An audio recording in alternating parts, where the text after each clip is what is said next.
जब हिरणाक्ष और हिरण्यकश्यप दिति ने देखा इन दोनों को, देवराज इंद्र ने भगवान से मिलकर मरवा दिया, तब उन्होंने विचार किया मैं एक ऐसे पुत्र को जन्मूंगी जो देवराज इंद्र का वध करे। पिता दोनों के एक ही हैं, कश्यप भगवान। कश्यप और अदिति से देवताओं का प्रादुर्भाव हुआ, कश्यप और दिति से दैत्यों का प्रादुर्भाव हुआ। दिति ने बहुत समय तक अपने पति कश्यप जी की आराधना की। एक दिन कश्यप जी बहुत प्रसन्न होकर कहा कि तुम इतने समय से बहुत मनोनुकूल होकर आराधना कर रही हो, तुम्हारा लक्ष्य क्या है? कुछ नहीं बोली दिति जी। कहा ठीक है, जो तुम मांगोगी हम तुम्हें देंगे। जब इतना कह दिया तो पहले कभी असत्य भाषण नहीं होते थे, सत्य वचन पर प्राण दे देना, पर लेकिन वचन के पीछे नहीं हटना।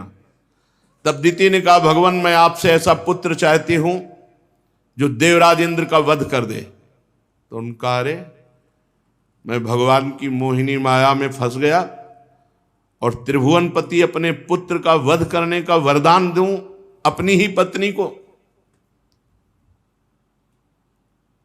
विचार किया कि अब इसको ऐसे नियम में बांध दिया जाए जिससे त्रुटि हो जाए। तो उन्होंने कहा देखो अगर 1 वर्ष तक ये पुंसवन व्रत है, 1 वर्ष तक इस व्रत में कोई त्रुटि नहीं होगी तो इंद्र घाती पैदा होगा, और अगर त्रुटि हो गई तो इंद्र का मित्र बन जाएगा। उन्होंने पुंसवन, कल आपने सुना पुंसवन व्रत की विधि बताई। वो बहुत समय तक निर्वाह करी, पर 1 वर्ष तक का था। अगहन के शुक्ल पक्ष से शुरू होता है वो व्रत। अब एक दिन वो इतना श्रमित और कमजोर हो गई थी कि जूठे मुंह बिना पैर धोए अपवित्र दशा में सो गई। और देवराज इंद्र इसी बात की बाट जो होता था वो सेवक बनकर गुप्त, कल आप चर्चा सुनी, तो अंदर जाकर के उस गर्भ के 7 टुकड़े किए तो 7 जीवित हो गए और रोने लगे कि भाई मुझे क्यों मार रहे हो? तो एक एक के फिर 7 किए वज्र से, तो 7 सते 49, फिर 49 हो गए हो। तो उनका भाई मार क्यों रहे हो? तो बोले माता ने आपको प्रकट किया है हमारे मारने के लिए, इसीलिए। बोले नहीं हम आपके मित्र हैं, क्योंकि माता ने त्रुटि कर दी। पिता ने कहा था अगर त्रुटि कर देगा तो इंद्रघाती नहीं आपका मित्र होगा। तो दिति के उन 49 पुत्रों को देवता पदवी मिली और वो मरुत कहे गए।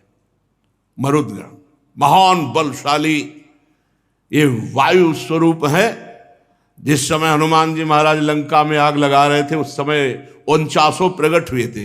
हरिपेरित तही अवसर चले मरुत 49, अट्टहास कर गर्जा कपि बड़ लाग आकाश। और कल ये भी बताया गया था कि इस पुंसवन व्रत का अनुष्ठान जिसके पुत्र ना होता हो, पत्नी न प्राप्त होती हो, धन संपत्ति जो चाहेगा प्राप्त हो जाएगा। इस पुंसवन व्रत का जो अनुष्ठान करेगा सौभाग्य, संपत्ति, पत्नी, संतान, यश, गृह और अकाल मृत्यु का नाश, चिरायु जो चाहे वो प्राप्त हो सकता है। ये 1 वर्ष का व्रत होता है। इस व्रत का अनुष्ठान करने वाली अगर कन्या चाहे तो शुभ लक्षण महान पति प्राप्त कर सकती है और पुत्र भी प्राप्त कर सकती है। और जो चाहे निष्पाप होने के लिए तो इस व्रत का अनुष्ठान करे तो पूरा सांगोपांग व्रत पूरा होने पर वो वैकुंठ का अधिकारी बन जाएगा। जो रोगी है वो इससे रोग मुक्त हो जाएगा। जो इंद्रिय शक्ति प्राप्त करना चाहता है वो इंद्रिय शक्ति बलवान हो जाएगा। जो तेज प्राप्त करना चाहता है उसे तेज की प्राप्ति हो जाएगी। इस पुंसवन व्रत से जो कामना करे उसकी पूर्ति हो जाती है।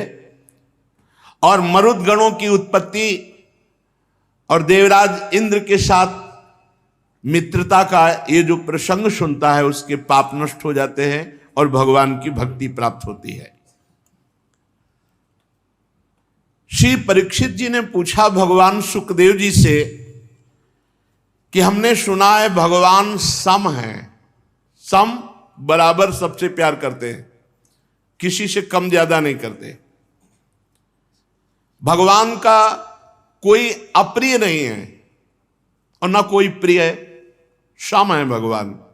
समः प्रियः सुहृद ब्रह्मन् भूतानां भगवान स्वयं इंद्रस्यार्थे कथम दैत्या नवधि द्विषमो यथा। जब भगवान का स्वभाव सम है, ना उनका कोई प्रिय है ना प्रिय है, तो देवताओं का पक्ष क्यों लेते हैं, दैत्यों को मारते क्यों हैं, ऐसा क्यों करते हैं? इससे तो ये दिखाई देता है कि भगवान पक्षपात करते हैं। तो कल्याण स्वरूप भगवान का देवताओं से कुछ लेना देना नहीं, दैत्यों से कोई विरोध नहीं, तो देवताओं का पक्ष लेकर दैत्यों को मारते क्यों हैं भगवान? परीक्षित जी ने श्री सुखदेव जी से प्रश्न किया कि देवताओं से मित्रता और दैत्यों से वैर, ऐसा तो भगवान में कोई कमी है नहीं कि देवताओं का कुछ लेना देना हो तो उनसे मित्रता और दैत्यों से, और भगवान सम है, ना उनका कोई प्रिय ना कोई अप्रिय। तो हे महात्मन, ये बड़ा भारी संदेह है हमें भगवान के प्रति, वो ऐसा क्यों करते हैं? श्री सुखदेव जी ने कहा, महाराज भगवान के अद्भुत चरित्र हैं। तुमने बड़ा सुंदर प्रश्न किया। भगवान के अद्भुत चरित्र में से एक ऐसे प्रसंग का प्रादुर्भाव होता है तुम्हारे प्रश्न से, जिसमें महामना प्रहलाद जी का पावन चरित्र प्रकट होता है। इस परम पुण्यमय प्रसंग को बड़े ध्यान से सुनो।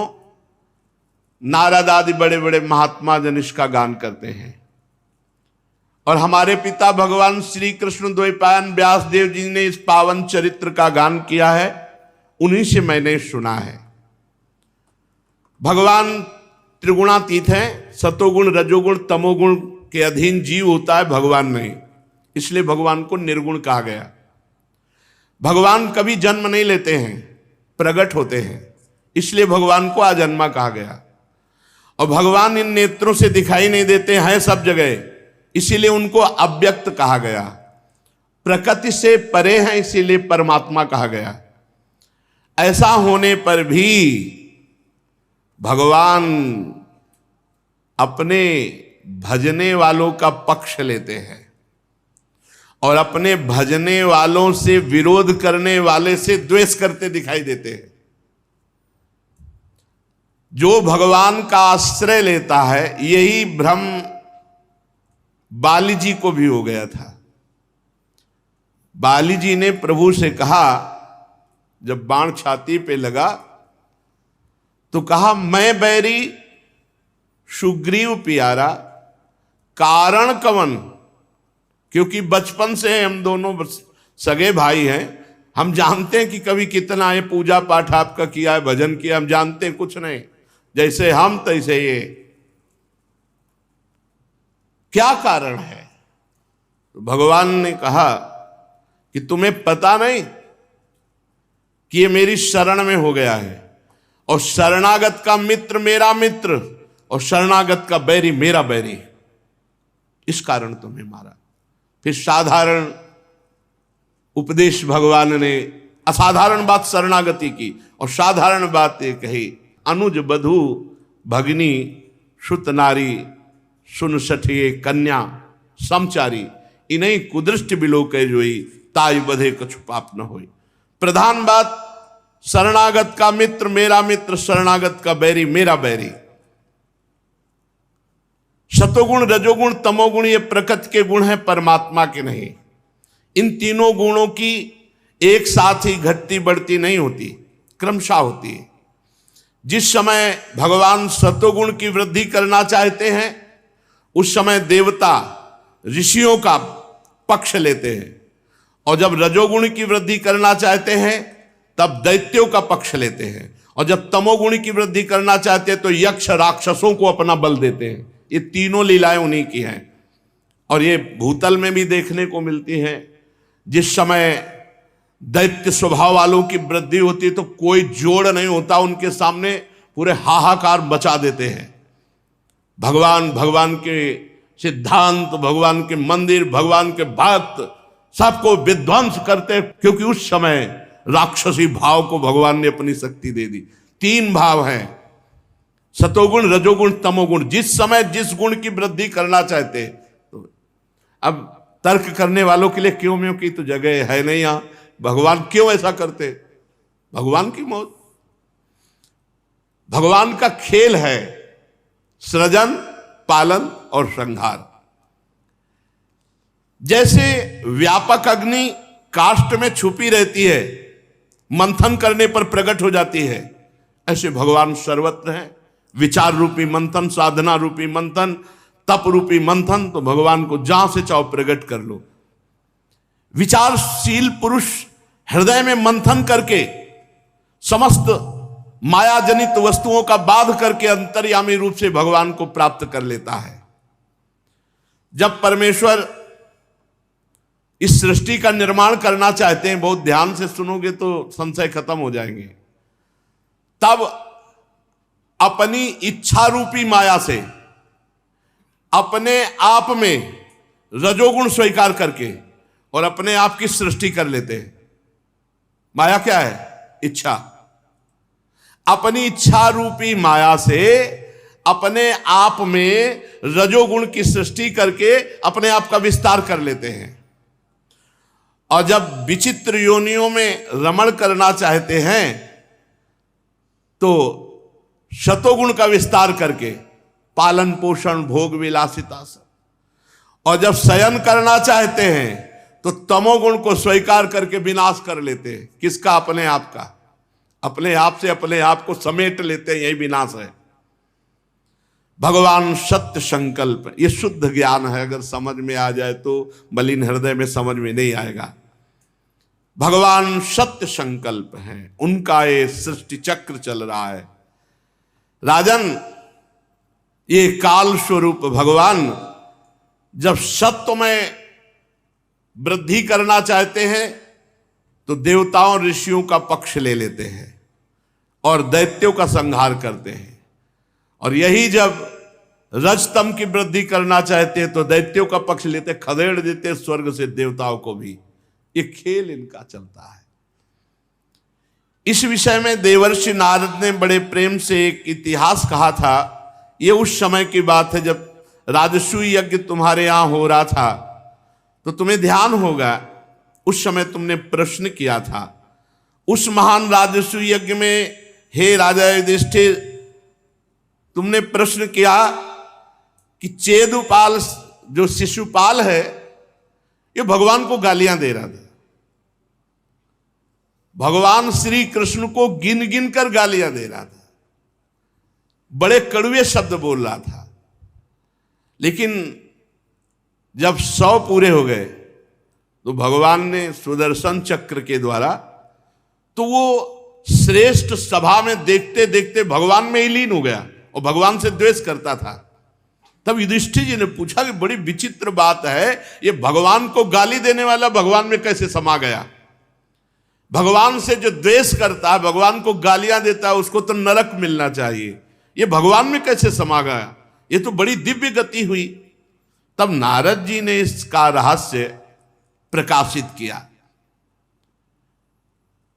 ये दमघोष का लड़का पापात्मा शिशुपाल जो भगवान को गाली दे रहा है, ये कोई और नहीं है, ये अविनाशी परब्रह्म परमात्मा का पार्षद है, शिशुपाल दंतवग, वही जय विजय। अगर कोई और जीव भगवान को गाली दे तो फलस्वरूप उसको कोढ़ होगा, वो गल गल करके मरेगा, घोर अंधकार में नरक की प्राप्ति होगी। लेकिन ये भगवान को प्राप्त हुआ क्योंकि ये भगवान का साक्षात पार्षद है। सर्वसमर्थ देवर्षि नारद जी ने युधिष्ठिर से कहा, युधिष्ठिर, निंदा, स्तुति, सत्कार, तिरस्कार ये संयोग बसात सबको मिलते हैं, पर ये शरीर के होते हैं, स्वरूप के नहीं, आत्मा के नहीं। शरीर को मैं मानने वालों को बुरा लगता है जब निंदा होती, तिरस्कार होता है, अपमान होता है, और जब स्तुति सम्मान होता है तो अच्छा लगता है अज्ञानी को, लेकिन ज्ञानी को नहीं। शरीराभिमान होने के कारण मैं हूं, इसने मेरी निंदा की, इसने मेरा सम्मान किया। ये ज्ञानी को नहीं होता, फिर भगवान को कैसे हो जाएगा? भगवान तो अद्वितीय है, भगवान तो परम मंगल में है। इसलिए बहुत ध्यान से, चाहे भगवान से वैर भाव कर ले या भक्ति भाव कर ले, या भय से या स्नेह से या काम से, कामना से, कैसे भी भगवान से जुड़ जाए तो उसका परम मंगल हो जाता है। कैसे भी भगवान से जुड़ जाए, भगवान में ये दृष्टि नहीं होती कि किस भाव से जुड़ा है, भगवान में जुड़ा बस मंगल हो गया। ये बहुत बढ़िया बात है। भगवान से जुड़ना परम मंगल है, चाहे जिस भाव से भगवान से जुड़ जाए। किस भाव से जुड़ा ये भगवान नहीं देखते, जुड़ा है बस ये देखते हैं। मेरा तो ऐसा दृढ़ निश्चय है कि भगवान का चिंतन बनने लगे, चाहे वैर भाव से बले, चाहे भक्ति भाव से बले, चाहे काम भाव से बले, कैसे भी भाव से बले, चिंतन बनने लगे। देखो, भृंगी नाम का कीड़ा अपने मिट्टी के घरौंदे में दूसरी जाति के कीड़े को लाता है और डंक मारता है और भन ऐसे ऐसे। अब वो उसके भयवश वो चिंतन करने लगता है भृंगी का, तो बिना शरीर छोड़े अन्य जाति का कीड़ा कुछ ही दिन में भृंगी कीड़ा बन जाता है। यही बात भगवान के संबंध में है। भय से, प्रेम से, काम से, कामना से, लोभ से, बैर से, जैसे भी बने, जहां भगवान का चिंतन होने लगा, चिंतन भगवान का होता है, इसलिए वो पाप रहित होकर इसी जन्म में भगवान को प्राप्त हो जाता है। एक नहीं, अनेकों मनुष्य ऐसे भगवत प्राप्त हो गए जो काम से भगवान को भजे, कामना पूर्ति के लिए। और इतने सुंदर भगवान हैं कि और सब कामनाएं मिटकर इनसे मिलने की कामना जग जाए, इनके पास रहने की कामना जग जाए। कैसे तुम्हें बताए, किसी भी भाव से बस जुड़ जाए प्रभु से, द्वेष से, भय से, स्नेह से, रिश्ते नातेदारी से, किसी भी संबंध से भगवान से जुड़ जाए, वो निश्चित भगवान को प्राप्त होगा। जैसे भक्त भक्ति से प्राप्त होता है, ऐसे ही प्राप्त होगा। महाराज, गोपियों ने भगवान से मिलने की तीव्र कामना से, कंस ने भय से, शिशुपाल दंत्रवक्ता आदि राजाओं ने द्वेष से, यदुवंशियों ने परिवार के संबंध से, और युधिष्ठिर जी तुम लोग स्नेह से, और नारद जी कह रहे हम लोग भक्ति से मन में भगवान को लगाया, तो भगवान वैसे ही प्राप्त होते हैं। चाहे कोई रो रो के पुकारे या गुस्सा से उनका चिंतन करे, दोनों को भगवान की प्राप्ति। कामात् द्वेषात् भयात् स्नेहात् यथा भक्तेश्वरे मनः आवेश तदघम हित्वा बहवस्तद गतिम गताः। काम से, प्रेम से, भय से, द्वेष से, संबंध से, स्नेह से, भक्ति से जैसे बने भगवान का चिंतन होने लगे। जो भगवान का चिंतन नहीं करते उनका पतन होता है। ये तुम्हारे युधिष्ठिर जी से नारद जी कहते हैं, मौसेरे भाई ये शिशुपाल दंतवक्ष, ये भगवान श्री हरि के मुख्य पार्षद है। ये सनक सनंदन सनातन सनत कुमार के शाप से पदच्युत हुए। राजा युधिष्ठिर जी ने पूछा, नारद जी, भगवान के पार्षदों को प्रभावित करने वाला शाप क्यों दिया?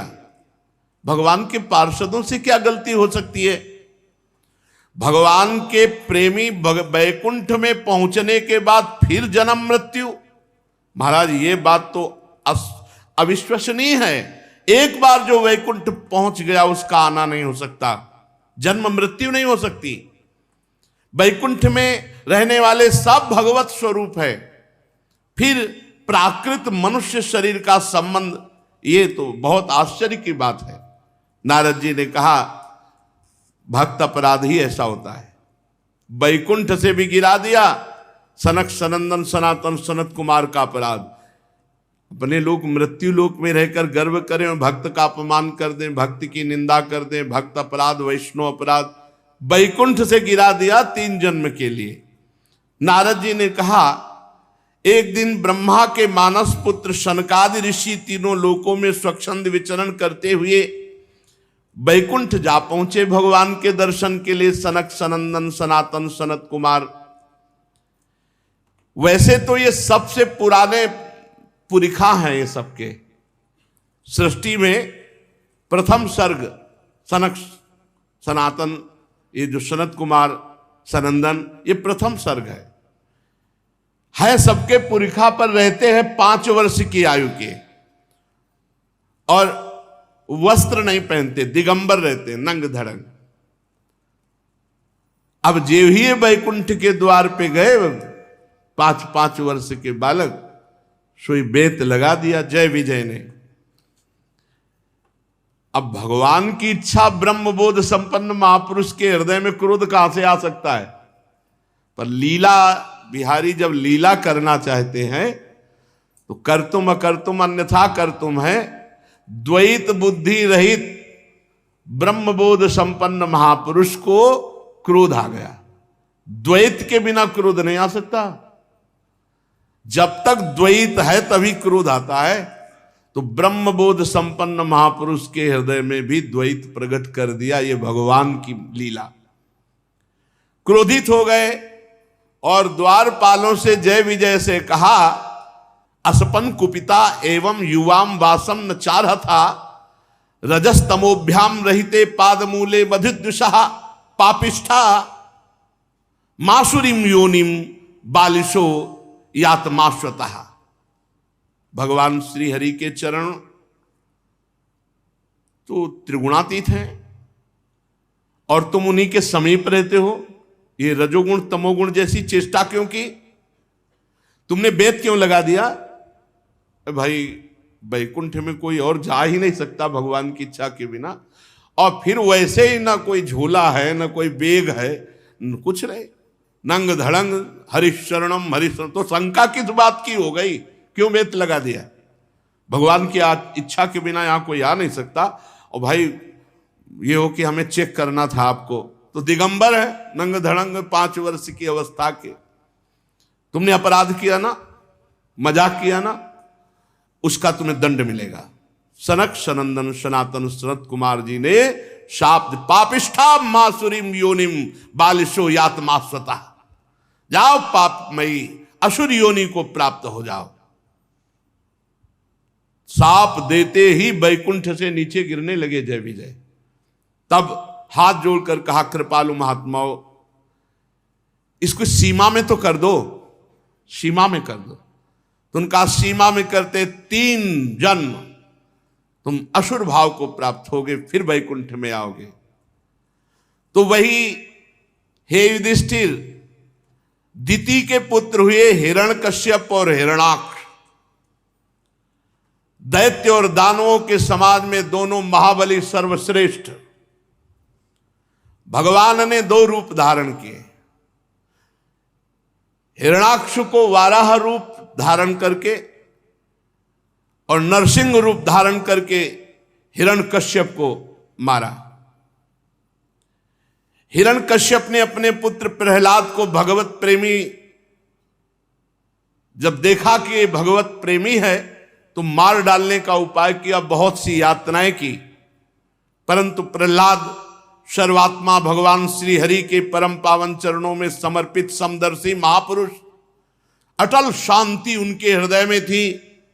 भगवान की कृपा प्रभाव से प्रहलाद जी सुरक्षित थे, इसीलिए तरह तरह की चेष्टा करने पर हिरण्यकश्यप उनको मार डालने में असमर्थ रहा।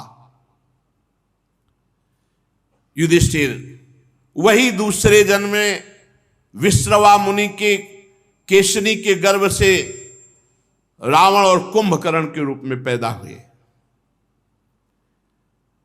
ये महान बलशाली और महान उत्पात करने वाले दोनों भाई भगवान साप से छुड़ाने के लिए राम जी के रूप में प्रकट हुए और रावण कुंभकर्ण का वध किया राम जी ने। युधिष्ठिर, तुम मार्कंडेय मुनि के मुख से भगवान श्री राम का पावन चरित्र आगे सुनोगे।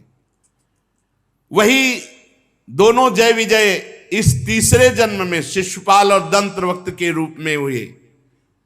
इसमें भगवान श्री कृष्णचंद्र जी के रूप में अवतरित हुए और उनका उद्धार किया। 3 जन्म में भोग करके साप को वो पुनः जय विजय के रूप में मुख्य पार्षद के रूप में विराजमान हुए। युधिष्ठिर जी ने पूछा कि अपने पुत्र से इतना द्रोह हिरण्यकश्यप क्यों करने लगा? अरे माना कि हरि का भक्त था, लेकिन लाडला 5 वर्ष का बालक, उससे इतना बड़ा महात्मा प्रहलाद जी को मारने का। नारद जी ने कहा कि जब भगवान ने वाराह रूप धारण करके हिरण्याक्ष को मार डाला तब भाई से बड़ा प्रेम था हिरण्यकश्यप को। बहुत रोष से जल भुन गया, शोक संतप्त हो उठा, क्रोध से कांपता हुआ अपने दांतों से बार बार ओंठ चबाने लगा। महाभयंकर बलशाली हिरण्यकश्यप ने त्रिशूल उठाया। द्विमूर्धा त्र्यक्ष संबर सतवाव हयग्रीव नमोचि पाक इलवल विप्रचिति पुलोमा शकुन, इन बड़े बड़े दानव दैत्यपतियों को कहा, तुम्हें ज्ञात होना चाहिए कि मेरा शत्रु वो देवताओं का पक्षधारी पता नहीं कब कौन सा रूप धारण करके आक्रमण कर दे। 12 रूप धारण करके मेरे भाई को मार डाला। ये मायावी, ये अपने स्वभाव से गिर गया है। हिरण्यकश्यप ने कहा इसका स्वभाव सम है पर स्वभाव से गिर गया है, ये दैत्यों का विरोधी हो गया है। इसका स्वभाव बच्चों जैसा है, जो चाहे रिझा ले इसको। हिरण्यकश्यप गुस्सा में बोल रहा है। ये बोलने की ताकत किसी में नहीं, ये भगवान के पार्षद हैं जय विजय, वही असुर भाव को प्राप्त हुए, भगवान के समान बलशाली। कह रहा हो जब गला काटेंगे और खून निकलेगा तो उस खून से हिरण्याक्ष का तर्पण करेंगे, तब उसकी तृप्ति होगी। सुनो, इसकी जड़ें पहले काट दी जाएं। हरि की जड़ें कौन है? ये जितने नाम जपने वाले भगत हैं, गौएं हैं, ब्रह्म ऋषि हैं, ये सब हरि की जड़ें हैं। हिरण्यकश्यप ने आदेश कर दिया मारो। वैसे प्रायः राक्षसी बुद्धि बढ़ती जा रही, प्रायः राक्षसी बुद्धि। अब लोग ऐसा खान पान गंदा करने लगे, बुद्धि भ्रष्ट हो गई है कि कैसे बताए। हिरण्यकश्यप ने आदेश कर दिया सनातन धर्म की जड़ों को काट डालो। यही सनातन धर्म की जड़ है। देवता, ऋषि, ब्रह्म ऋषि, गाय, वर्णाश्रम धर्म। हिरण्यकश्यप की आज्ञा स्वीकार करके द्विमूर्धा त्रयक्ष संबर सतवाव हयग्रीव नमुच पाक इलवल विप्रति पुलोमा शकुन, ये सब बड़े बड़े राक्षस उजाड़ करने लगे। दैत्य तो स्वभाव से ही ऐसे होते हैं, गांव के गांव आग लगा दिए, निरीह प्रजा को काट काट के फेंकने लगे। देवता लोग स्वर्ग छोड़कर भाग गए। हिरण्यकश्यप जब त्रिशूल उठा के आक्रमण किया, कोई नहीं, पूरा लोक का लोक खाली। हिरण्यकश्यप अपने भाई की अंत्येष्टि क्रिया की, हिरण्याक्ष की, और अपने परिवार को एकत्रित करके उपदेश दे रहा है। उपदेश बढ़िया है, उपदेश बढ़िया। हिरण्यकश्यप ने कहा मेरी प्यारी मां, और भाई की पत्नी से कहा बहू और पुत्रों, तुम हिरण्याक्ष की मां हो, हिरण्याक्ष की बहू हो, हिरण्याक्ष के पुत्र हो, शोक नहीं करना चाहिए। वो वीर गति को प्राप्त हुआ है युद्ध में, और शत्रु बहुत बड़ा हरि, खेद की बात नहीं। और देखो, ये बात तो आप समझ लो कि जैसे प्याऊ पर बहुत से लोग इकट्ठा होते हैं और थोड़ी देर मिले और पानी पिया सब अलग अलग हो जाते हैं, ऐसे ही संसार में मिलना जुलना है। बड़ा ज्ञानी महात्मा है, ज्ञान की बात करता है। पर उपदेश कुशल बहु तेरे। बड़े उपदेश देने वाले, हिरण्यकश्यप भी उपदेश दे रहा है।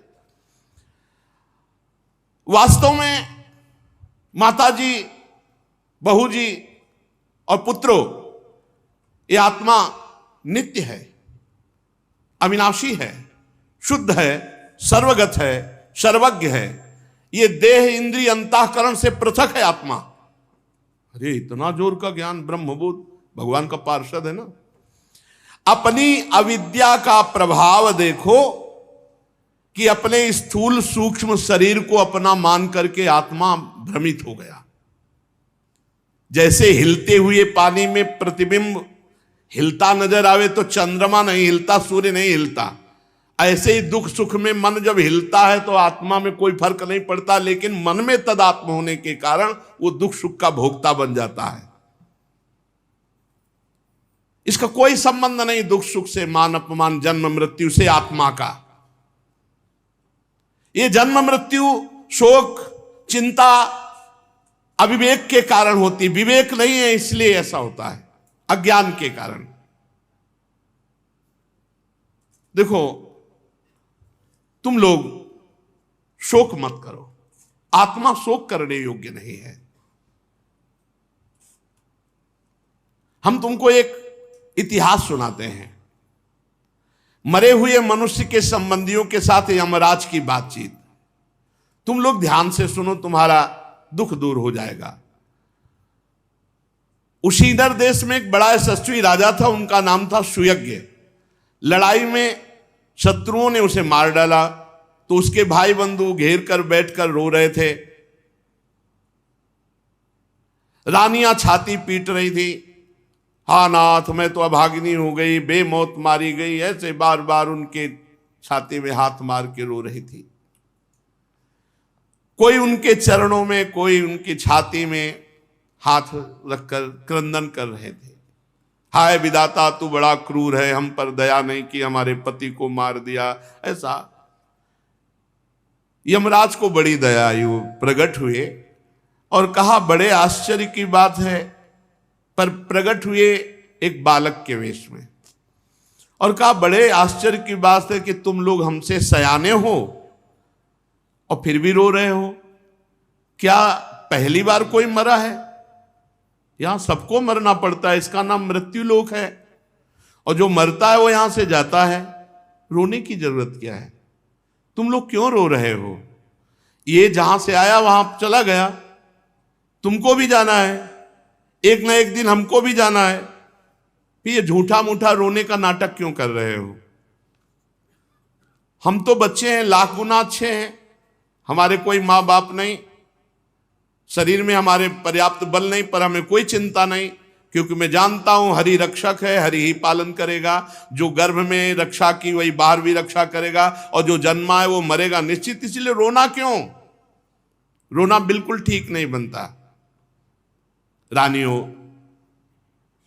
तुम अपने पति को पूर्व जन्म में नहीं जानती थी, इस जन्म में केवल समयानुसार 20, 30, 40 वर्ष, और वो शरीर से अलग हो गया तो तुम इस तरह रो रही हो अपने स्वार्थ की पूर्ति के लिए। जैसे मनुष्य अपने मकान को अपने से अलग मिट्टी का देखता है, वैसे ही ये शरीर बिल्कुल अपने से अलग है और इसी की मृत्यु होगी। जैसे फेन बुलबुला, कितनी देर रोके रहोगे? वो जैसे पानी का बुलबुला है, कितनी देर फूट ही जाएगा।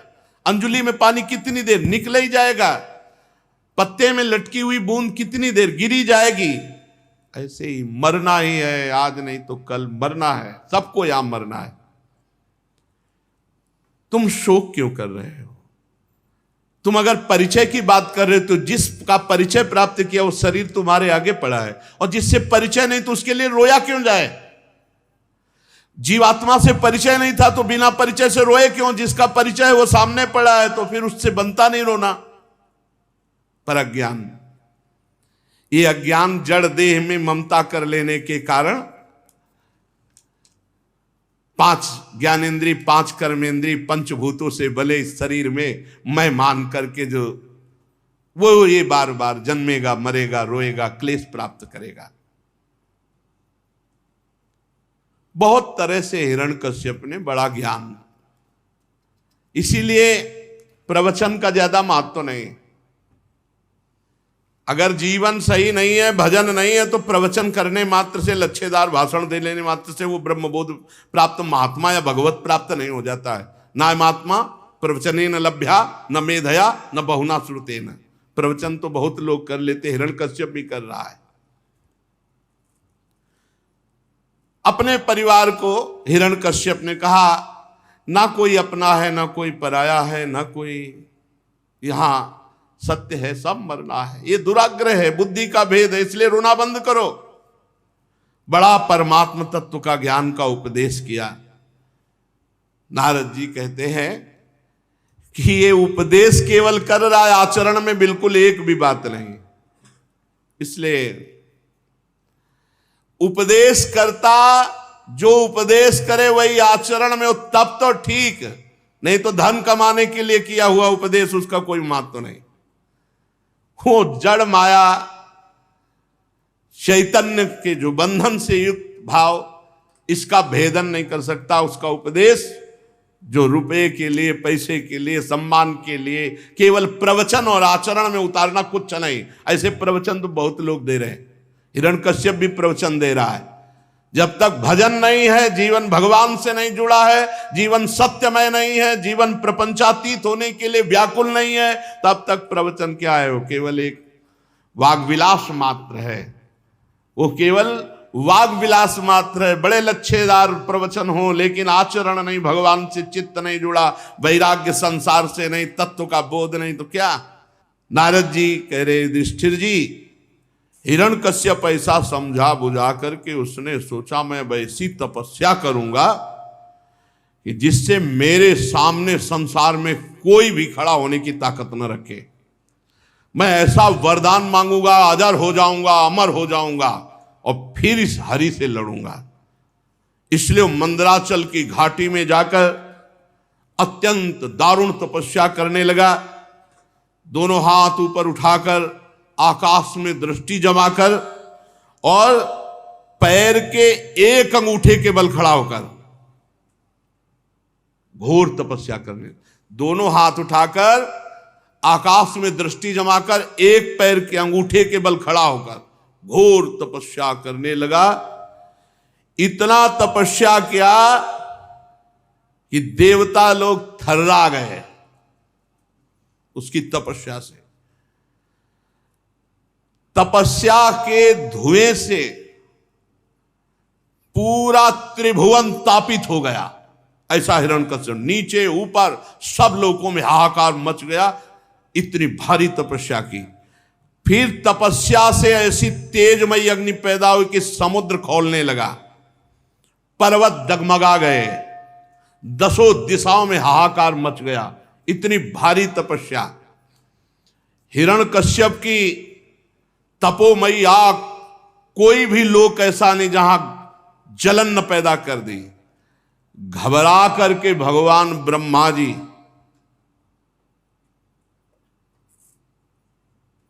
वरदान देने के लिए इतना भारी तप, जैसे ध्रुव जी ने अपनी प्राणवायु बंद की, समस्त ब्रह्मांडों की प्राणवायु बंद हुई, भगवान को आना पड़ा। ऐसे ब्रह्मा जी, भगवान ब्रह्मा जी वहां गए तो हिरण्यकश्यप दिखाई नहीं दिया। बांबी बन गई थी रज की और उसमें घास जग गई थी। हिरण्यकश्यप वहां कहीं नहीं। जैसे मोबाइल में टावर नहीं पकड़ा, है तो यहीं कहीं, ऐसे ब्रह्मा जी को लगा कि है तो यहीं कहीं। कमंडल से जल लिया, डाला, बांबी को फोड़कर पूरा आकाश को घेरे हुए भगवत पार्षद हिरण्यकश्यप चमकता हुआ कंचन वर्ण एकदम प्रकट हुआ। चींटियां सब कुछ खा गई थी, उसका मैदा, त्वचा, मांस, खून सब चाट गई थी, बांबी लग गई थी हड्डियों में। ब्रह्मा जी ने जे ही अपना तपो में जल छिड़का, कहा बेटा हिरण्यकश्यप उठो उठो, कश्यप नंदन तुम्हारी तपस्या सिद्ध हुई, वरदान मांगो। अद्भुत तपस्या, तुम्हारे प्राण केवल हड्डियों में टिके रहे, ऐसी कठिन तपस्या नई तत्पूर्व सयश्चक्रुर न करिष्यन्ते चापरे, न किसी ने आज तक की या न आगे कोई कर पाएगा। किसी ऋषि मुनि ने ऐसी तपस्या नहीं की जैसा तुमने किया। देवताओं के 100 वर्ष बिना पानी पिए अंगूठे के बल खड़े रहकर हाथ उठा, देवताओं के 100 वर्ष। बेटा हिरण्यकश्यप, तुम्हारा काम बड़े बड़े धीर पुरुष भी नहीं कर सकते। तपोनिष्ठ, जो चाहो वरदान मांग लो, मैं प्रसन्न हूं। मेरा दर्शन तुम्हारी कामनाओं की पूर्ति के लिए है।